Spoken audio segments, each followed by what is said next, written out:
This is MJ. I'm an author, I'm an artist, I'm an analyzer. Find all my work at mjmuñoz.com. Welcome to my fully operational Star Wars analysis. Visit mjmuñoz.com/FO for notes and links, and don't forget to subscribe, like, share, and comment to help me grow. Star Wars The Bad Batch, Episode 106, Decommissioned, originally aired June 4th, 2021. The writer is Amanda Rose Muñoz. The story editor is Matt Michnovetz. The director is Nathaniel Villanueva. And the score was done by Kevin Kiner. This is episode 45 of Fully Operational. I'm entitling it Not Exactly a Natural. I'll jump right into the bad stuff. And I have to say, I wish I had the Darth Vader no on tap to insert in here, but I don't. So, yeah. Oh no, the Martez sisters are back. I almost hate Rafa. She's like Griff Veo from KOTOR, if you don't know. But you can't dislike her like you did him, because she is a Latinx from a galaxy far, far away. Anyway, MJ Muñoz doesn't like Rafa Martez or Martinez or whatever, man. Come at me, okay? Come at me. Moving on to the good. Omega not keeping the bow, Omega got to keep the bow, and she needs to train with it. That's so great. I love that. Moving on, I like that Tech was able to copy the data off that tactical droid. He didn't say that he was going to do that, but he did, and that's a great tactical move. Don't let the enemy in on your plan. And of course, by the enemy, I mean the Martez sisters, because, they're trying to steal it. Next thing. Oh yeah, Sid giving Omega harsh criticism and advice on her shooting was refreshing. I like how gruff she gets to be. Getting deep. This actually is, you'll hear.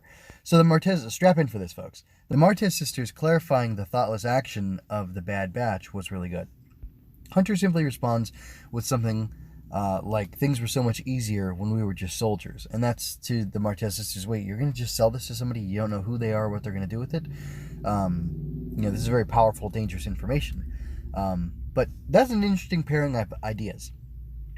I know that the Bad Batch needs to pay for lunch tolls and space gas, but it really is vitally important that they know who they are working for and what will happen with the assets or people they target. Just as it isn't good enough to say you are a good soldier following orders, because not all orders are moral, it is not okay to just take any job that will pay. The Bat should know this, but for the sake of the arc of the show, I get why they are being told this. The interesting thing about the droid and clone armies is that they were part of a manufactured crisis. They were both meant to be disposable pawns in this Sith game. The CIS were meant to look evil by using droids to occupy planets and kill people if need be. If you think about that, though, in a way, isn't it more moral to use a droid army to attack people? Your side has no living casualties. From a certain point of view, that means less death and destruction.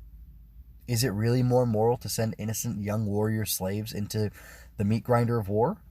The clones really are slaves for the Republic war machine, which is ultimately, the Sith war machine from behind the shadows. The clones and Jedi fighting against mere droids made for an exercise in sanitized carnage. They got to cut them up in all these different fancy ways, and it was so exciting to see them blowing them up and killing them and things like that. But they're just droids, so it doesn't matter, right? It's kind of weird, Anyway, they get to mow down hapless combatants with no moral qualms. Being that the CIS was often invading planets and treating their inhabitants cruelly made a bright moral line. It is easy for soldiers to follow orders such as stop that murder robot from killing those sentient beings. It is moral. That clarity is now gone for the Bad Batch. They do have to choose how they live and how they fight and who they're willing to hurt. And I think it's interesting to see them work through that. Moving on to the speculation, we're going to see Ahsoka meet up with the Bad Batch, or maybe she'll pass the information from Rafa and Trace on to Rex, and then he'll show up in the show. That'd be cool if that's how he got to them. I wouldn't mind that. There is that connectivity, and I'm not going to deny it just because I don't like them. I'm not going to throw everything away concerning them. So anyway, question. I got two of them. First is, how much longer is Wrecker going to go before he pops off? And the second question is, was Omega's escalation of skill with the bow a problem for you? Was it too sudden? Did it feel earned? So I'm going to give this episode a 3.5 out of 5. Star Wars The Bad Batch 106 Decommissioned reminded me how refreshing it is to see someone who is not exactly a natural at something overcome their inexperience through hard work and determination. This applies to both Omega and the Martez sisters. She worked at her bow, and they have clearly been working at their operations since they parted ways with Ahsoka. I can see that they have grown more confident and competent since then. So, those are my thoughts. I'm going to go ahead and answer the second question, the Wrecker thing. I have no idea when that's going to happen.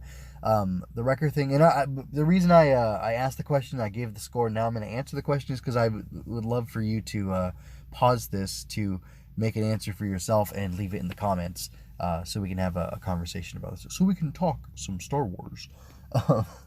Anyway, so yeah, here's my thing. I like Thor Skywalker, by the way. It's funny to repeat people, to mimic. What is it? Imitation is the sincerest form of flattery. Anyway, I felt like Omega's escalation of skill wasn't a problem for me. It didn't feel too sudden, and maybe it was earned. I don't know what the distance is between Ord Mantell and Corellia. I have no idea how far apart they are from each other.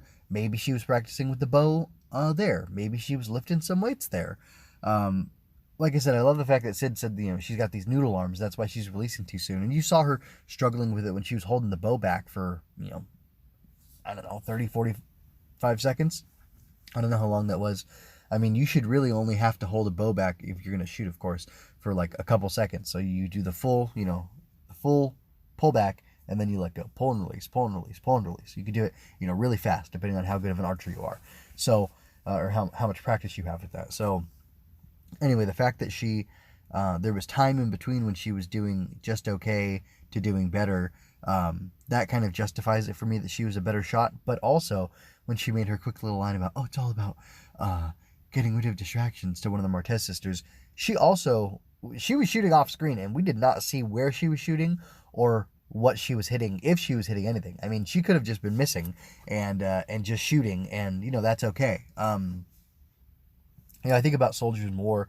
Obviously, nowadays, soldiers practice with live rounds and not live rounds and things like that. And, but there's a difference between being in practice and being in real combat. And I'm sure that the first few experiences through real combat, most soldiers probably perform not very well, even if they are brave enough to, endure, to endure and to fight. They're still probably really nervous and scared, and it's a crazy experience for them, and it's very difficult to go through and to perform 100% as you should. But that's what the muscle memory is for and things like that. That's why they drill them and practice so hard, so that they know what to do and how to act in any situation, and that almost that bodily response takes over, and you just instinctively fall into the patterns of fighting. But anyway, I'm sure it's difficult for them, but this is going to be good practice for her. This actually being in a combat situation and shooting is going to help her nerves. It's going to help test and improve and build up her mettle, so to speak, and it's going to make her a better operator as she continues to live and work with the Bad Batch. So it worked for me. I liked it. It really did feel earned. Of course, the Martez sisters, their skills have increased off screen or whatever, so we haven't got to see those. And in a way, they increased for Omega off screen as well. In the ship, I assume she was practicing or lifting or whatever. So that's interesting, and I like it. It works for me for sure. So that's my answer, and I'm sticking to it. So anyway, I'm going to go ahead and get out of here. I'm going to suggest that you go over to mjmuñoz.com, check out all my other stuff. I've got lots of analyses, lots of Star Wars analysis, and then other stuff as well. And I'm going to ask that you type Glowbug into the search bar and find Avon the Glowbug and read that. It's a children's bedtime story I wrote about a little girl finding the courage to overcome her fear of the shadows and the darkness with the power of light and hope and some positivity. I think it's cute. I think it's charming. I think it's fun. I'm trying to find an artist to turn into or to turn this into a full-fledged picture book, because it's just words right now. Anyway, I'd appreciate it if you check that out. With that, I'm going to leave you with... also check out the featured Redbubble design. I don't know what it's going to be this week, but you can check it out at the bottom of this post of the show notes over on the blog. It'll be there. I'll try to throw something Star Warsy up there pretty soon. It's been a rough week. I've been sick, and I've been doing a ton of yard work. I'm working like 12 to 14 hour days, regular job, and then I go, or between the regular job and then going home and digging holes and putting up fencing and stuff. So it's been rough, but I'm okay. I'm just gonna get stronger, right? Anyway, with that, I'm gonna go ahead and leave you with peace and blessings. This is MJ signing out.